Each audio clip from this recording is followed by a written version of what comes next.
La conciliation La Maya est un facteur de réconciliation nationale. Donc, par je suis très ravi, très content. Je retournerai au Fouta, je retournerai à Conakry, le cœur tranquille et rempli de joie.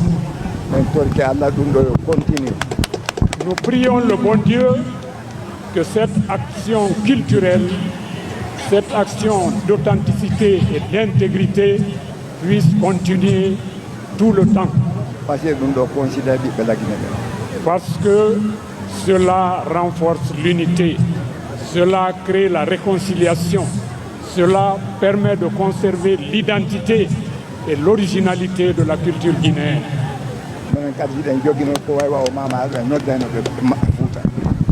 Si le Fouta dispose aussi de sa culture, une invitation sera adressée afin de reprendre cette culture et cette danse profonde, expressive, au plein cœur du Fouta Djallon.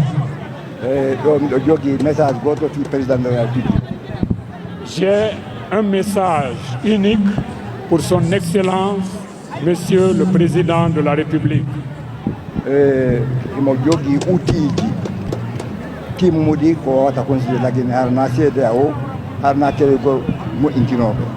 Il dispose réellement d'outils appropriés pour la réconciliation nationale sans faire appel à l'étranger, sans faire appel à la CEDEAO.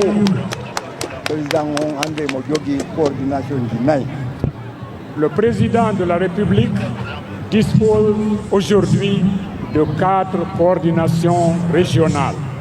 Les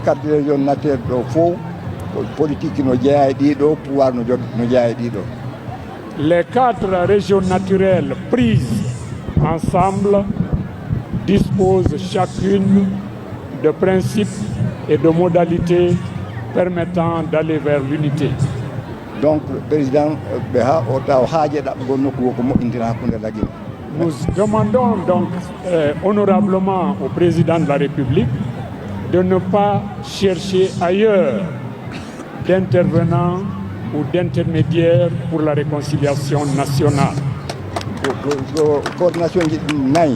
Les 4 coordinations, c'est à la partie politique. Si elles n'ont pas de parti pris en politique, cela peut nous permettre d'aller très loin. En fait, les coordinations sont apolitiques et elles doivent continuer à être apolitiques. Je voudrais humblement solliciter auprès de son Excellence, Monsieur le Président de la République, au nom des 4 coordinations, de bien vouloir confier aux coordinations d'aller et d'œuvrer pour l'unité de la nation et pour la réconciliation nationale. Je pense que nous pourrons le faire. Nous avons des cadres au sein des coordinations. Nous avons des personnes intègres, des personnes qui veulent l'unité nationale, des personnes qui travaillent pour l'unité nationale. Mon message ne sera pas long. Mais je prie son Excellence, Monsieur le Président de la République, de bien vouloir accepter de prendre cette requête en compte. En fait, les 4 régions naturelles peuvent prendre toutes les garanties. Entre les politiciens et le pouvoir de la République. Et cela ne coûtera en rien à la Guinée. Ce ne sont pas des salariés. Ils ne prennent pas des primes.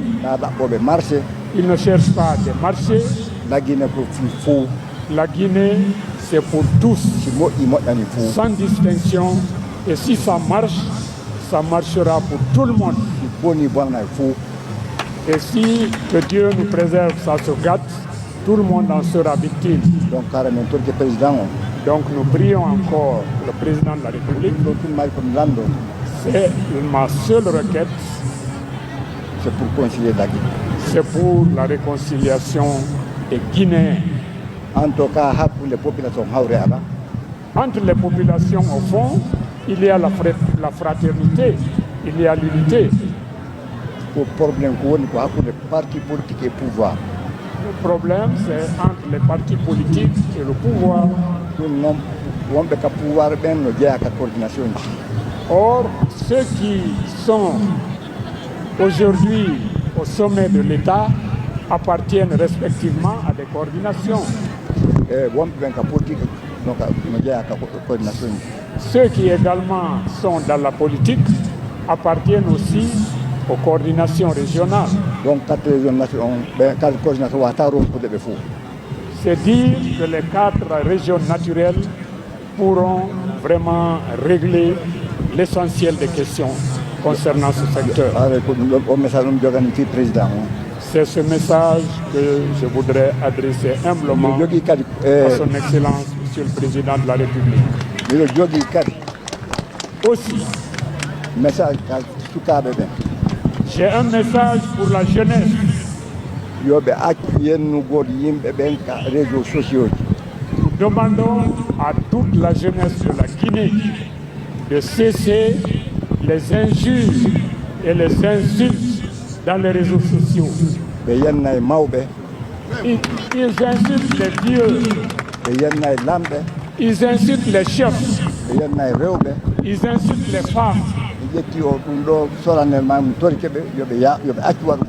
Nous profitons de cette occasion pour leur demander humblement d'arrêter ces actes qui sont en fait nocifs. C'est le message que j'adresse à la jeunesse. Nous remercions les populations de Kankan. Nous remercions la dynamique jeunesse de la Haute-Guinée. Un compte rendu fidèle à notre retour sera fait à la coordination et à la région du Fouta-Djallon. Ensuite, nous invitons les sages de la Haute-Guinée. Le 7 juillet. Le 7 juillet. Le 7 juillet,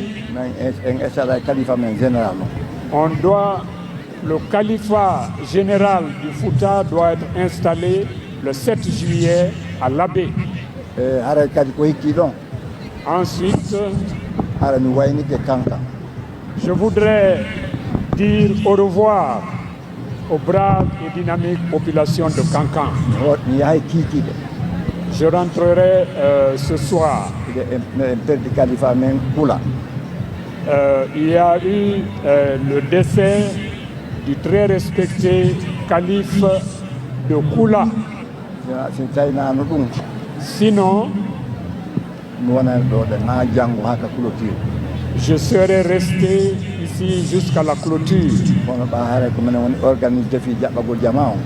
Mais comme c'est nous qui devons organiser tous les aspects liés à la cérémonie d'enterrement, je voudrais, avec votre permission, vous dire au revoir. Mais sachez que du fond du cœur, nous sommes des frères, nous sommes unis, et soyez sûrs que nous resterons unis et que nous œuvrerons humblement pour l'unité nationale, pour le respect de l'identité culturelle de notre pays qui fait vraiment notre fierté. Lorsqu'on voit aujourd'hui la Mamaya, cet aspect symbolique, il faut vraiment être fier de la Guinée, fier de notre culture. C'est ça l'authenticité, c'est ça l'intégrité que nous devons conserver, que nous devons cultiver. Bravo la jeunesse de Kankan. Vive les populations de Kankan. Merci beaucoup.